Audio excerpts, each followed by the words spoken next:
सुप्रभात सभी साथियों को मेरा प्रणाम नमस्कार।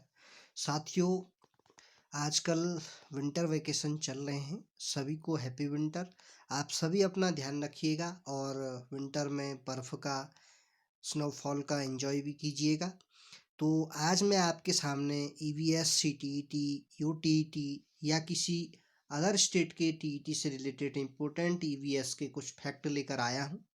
ये आपको टीचर्स से रिलेटेड एग्ज़ाम में तो हेल्प करेंगे ही, साथ साथ जो साथी यूके ट्रिपल एससी की तैयारी करते हैं या कर रहे हैं उनके लिए भी ये क्वेश्चन या ये फैक्ट काफ़ी यूजफुल होंगे। तो आइए शुरू करते हैं। भारत की कुछ प्रमुख या प्रसिद्ध लोक चित्रकलाएँ जो अलग अलग स्टेट में जानी जाती हैं। तो सबसे पहले हम बात करते हैं बिहार। बिहार में जो प्रमुख पेंटिंग है वो मधुबनी पेंटिंग है, जिसे मिथिला चित्रकला के नाम से भी जाना जाता है। मधुबनी बिहार का एक जिला है और यहाँ पर मधुबनी पेंटिंग बनाई जाती है।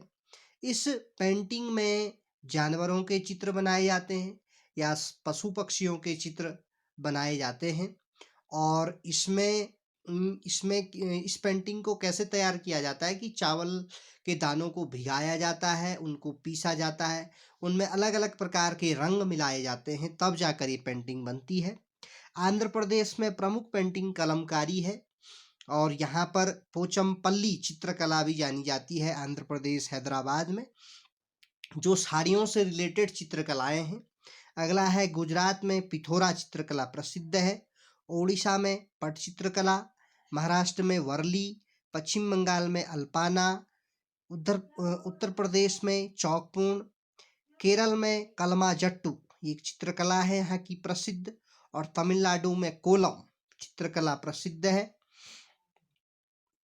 उसके अलावा महाराष्ट्र में रंगोली बनाई जाती है, जो आप जानते ही हैं कि रंगोली अब धीरे धीरे सभी स्टेट में अपना रूप ले रही है। अक्सर लोग दीपावली, होली के अवसर पर ये रंगोली तैयार करते हैं। उत्तराखंड में ऐपण, मुख्य रूप से कुमाऊं क्षेत्र में ऐपण चित्रकला बनाई जाती है, जिसमें देहलियाँ लिखी जाती हैं, मंदिरों की सजावट की जाती है। राजस्थान में मंडाना चित्रकला प्रसिद्ध है और कर्नाटक में रंगवाली।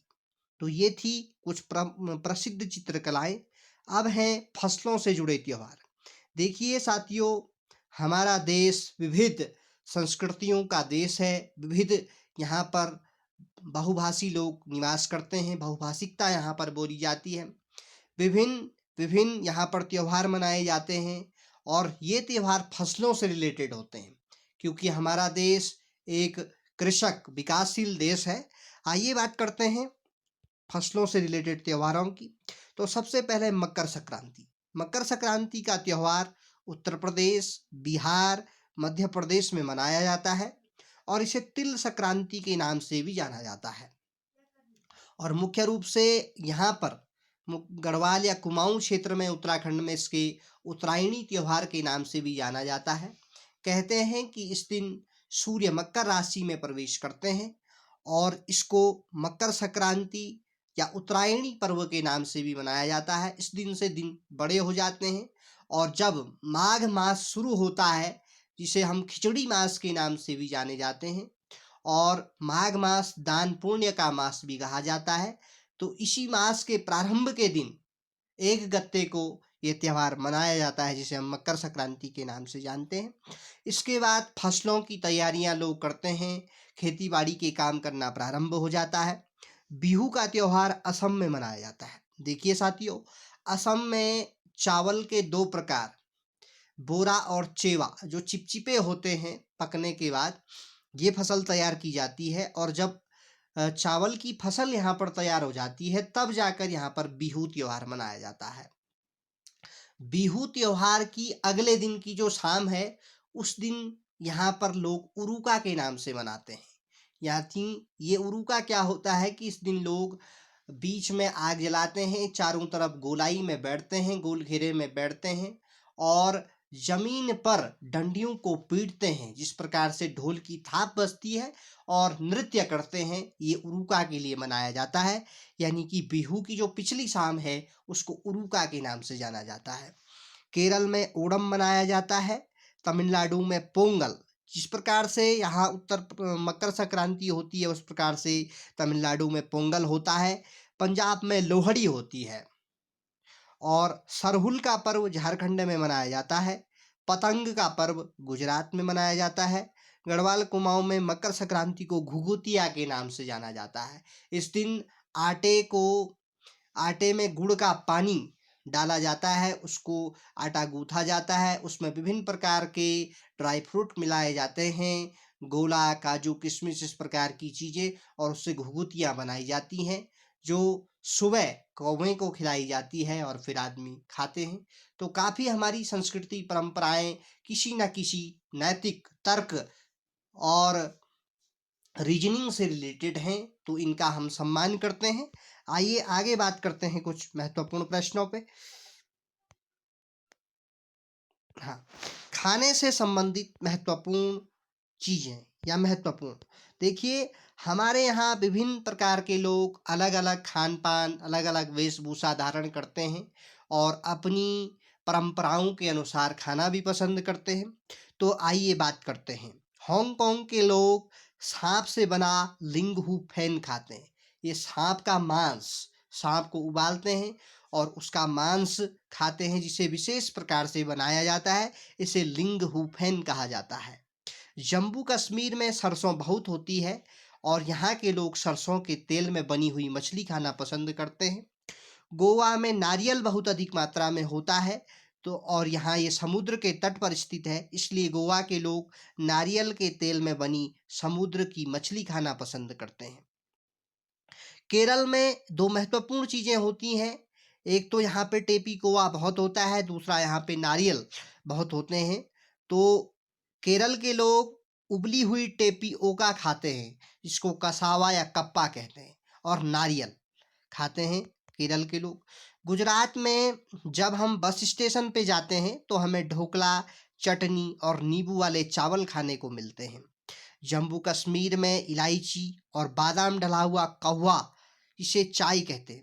यानी कि जम्मू कश्मीर के लोग चाय को विशेष प्रकार से बनाते हैं, ये इसमें इलायची और बादाम डालते हैं, जिसे कहवा के नाम से जाना जाता है। असम में लोगों को या मेहमानों को चाय के साथ एक विशेष प्रकार का पकवान पीठा खाने को दिया जाता है। और यहाँ पे बोरा और चेवा चावल के दो प्रकार होते हैं, जो हमने ऊपर आपको बताया कि असम में बिहू त्योहार मनाया जाता है। तो ये यहाँ पर जो बोरा और चेवा तो विशेष प्रकार की चावल की किस्में होती हैं, इनके तैयार होने पर मनाया जाता है। उधियू एक प्रकार की सब्जी है जो गुजरात में बनाई जाती है। देखिए जरा यहाँ पे आपको नाम से पता चल रहा होगा, उधियू। उधियू का मतलब ऊ से उल्टा। यहाँ के लोग कढ़ाई को उल्टा करके यहाँ पर सब्जी बनाते हैं, जिसे उधियू के नाम से जाना जाता है। कश्मीर में लोग रोटी नहीं बनाते हैं, यहाँ के लोग बेकरी से खरीद कर रोटी खाते हैं। पूरन पोली, चने की दाल की मीठी रोटियां पूरन पोली के नाम से जानी जाती हैं। आंध्र प्रदेश में आम बहुत अधिक मात्रा में होता है, ये आत्रेयपुरम से रिलेटेड है। आंध्र प्रदेश के आत्रेयपुरम में आम बहुत होते हैं। केरल में तेज पत्ता, लौंग, इलायची और काली मिर्च बहुत अधिक मात्रा में होती है, यही यहाँ के लोग खाना पसंद करते हैं।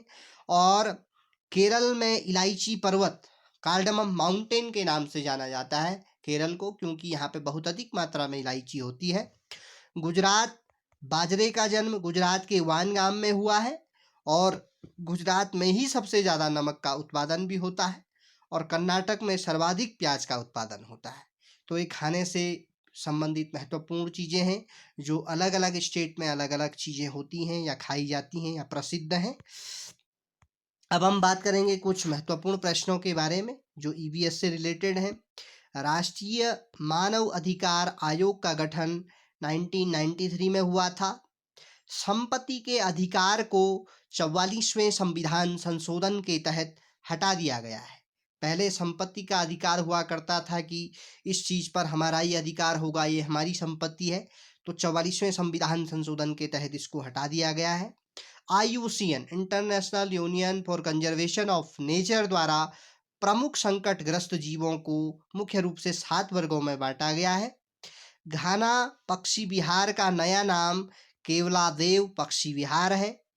जिम कॉर्बेट नेशनल पार्क का पुराना नाम हेली नेशनल पार्क था और अब इसका नया नाम रामगंगा नेशनल पार्क हो गया है।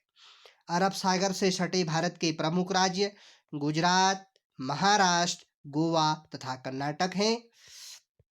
बंगाल की खाड़ी से सटे भारत के राज्य पश्चिम बंगाल, आंध्र प्रदेश, तमिलनाडु और उड़ीसा हैं।